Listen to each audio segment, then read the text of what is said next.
ఈ సంవత్సరము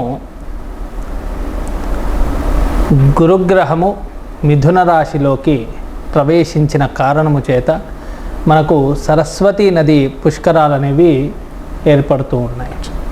ఈ సరస్వతీ నది పుష్కరాలు కేవలం మనకు తెలిసి బద్రీనాథ్ ప్రాంతంలో, అదేవిధంగా కాళేశ్వరము ప్రాంతంలో, అదేవిధంగా మనకు త్రివేణి సంగమం అయినటువంటి మరి ప్రయాగరాజ్లో మనకు తెలుస్తుంది.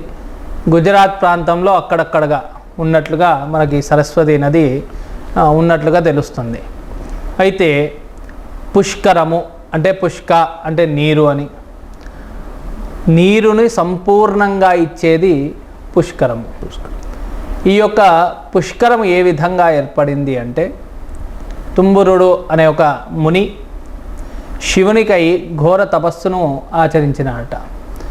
ఈ తపస్సును ఆచరించినప్పుడు శివుడు తన తపస్సును మెచ్చి ప్రత్యక్షమై ఆయనకు ఏం వరం కావాలి అని అడిగితే, నీవు గంగాధరుడవు కదా, నీ గంగాధరము అంటే ఆ యొక్క జలము, ఈ సృష్టికంతటికీ కూడా ఆధార శక్తి ఏమిటి అంటే జలం.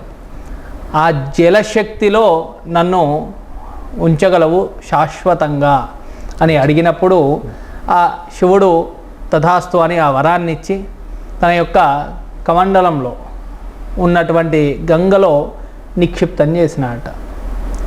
నిక్షిప్తం చేయగా ఎప్పుడైతే పుష్కరుడు పవిత్రంగా మారినాడో ఈ సృష్టి రచన కోసం బ్రహ్మదేవుడికి ఆయన యొక్క అవసరం పడిందట.